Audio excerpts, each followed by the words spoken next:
Jadi memang kalau politik ya saya belajar dari Pak Jokowi. Ada yang sekarang mau misah-misahkan saya sama Pak Jokowi. Lucu juga. Untuk bahan ketawa boleh. Jangan. Kita jangan ikut pecah belah itu adalah kegiatan mereka-mereka yang tidak suka sama Indonesia.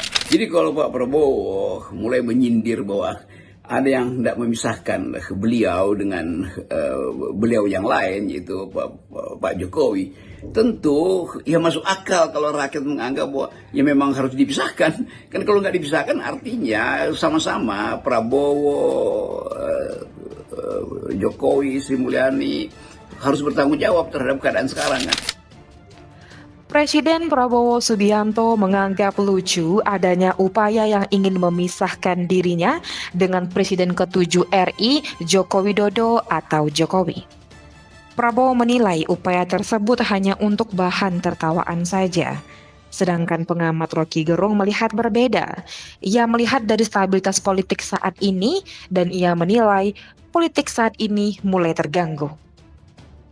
Jadi kalau Pak Prabowo mulai menyindir bahwa ada yang tidak memisahkan beliau dengan beliau yang lain, yaitu Pak Jokowi, tentu ya masuk akal kalau rakyat menganggap bahwa ya memang harus dipisahkan. Kan kalau nggak dipisahkan artinya sama-sama Prabowo, Jokowi, Sri Mulyani harus bertanggung jawab terhadap keadaan sekarang kan. Tetapi rakyat ingin melihat bahwa kalau kesalahannya adalah semacam ambisi dari Presiden Jokowi untuk membengkakkan anggaran di masa yang lalu, maka impactnya sekarang kita brankas kita kosong, maka masuk akal kalau publik melihat atau netizen melihat bahwa Jokowi mesti ditunjuk sebagai penyebabnya itu. Rocky meyakini Jokowi secara mental, politik, dan psikologi telah mempersiapkan fasilitas untuk melanggengkan dinastinya. Menurut Rocky, adanya putra Jokowi, Gibran Rakabuming Raka, yang menjabat sebagai wakil presiden sekaligus dengan faktor penentu untuk menumbuhkan politik dinasti mereka. Selain stabilitas politik, Rocky juga memastikan pengaruh kenaikan harga kebutuhan pokok akan berdampak langsung kepada masyarakat. Menurutnya, hal itu memperlihatkan bahwa ada yang berbahaya dan harus segera dideteksi dari awal oleh Prabowo. Ia pun mengingatkan bahwa pertahanan rakyat tidak mungkin terus-menerus terganggu. Oleh karena itu, ia menunggu keterangan dari Presiden Prabowo Subianto mengenai hiruk-pikuk kepastian pemotongan anggaran di sejumlah kementerian dan lembaga Indonesia. Rocky menyebutkan adanya kegugupan pemerintah dalam 100 hari kerja Presiden Prabowo Subianto untuk memberikan keyakinan kepada rakyat mengenai arah kebijakannya. Rocky menuturkan sejumlah kebijakan yang diputuskan Presiden Prabowo Subianto telah menimbulkan berbagai polemik, semisal soal PPN 12%, serta menambal kebutuhan dengan pemangkasan APBN.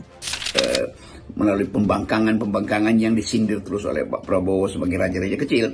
Nah itu yang mungkin bisa kita bayangkan bahwa DPR pada akhirnya harus mengevaluasi atau memutuskan kembali apakah perubahan anggaran itu harus melalui mekanisme yang lain atau hanya sekedar dinomenklaturkan sebagai penghematan dengan besaran yang tetap. Kan mestinya juga alokasi harus juga udah bisa dibaca di dalam waktu penganggaran, dan memang penganggaran itu dibuat oleh Sri Mulyani dan di dalamnya ada Pak Prabowo juga ketika tahun lalu itu penganggarannya disusun pada waktu Presiden Jokowi masih berkuasa.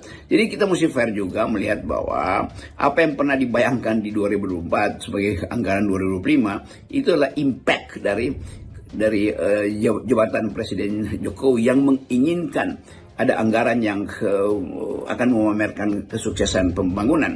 Sementara Prabowo harus menghadapi akibatnya bahwa anggarannya memang terbatas dan utang luar negeri mungkin tidak akan diperoleh.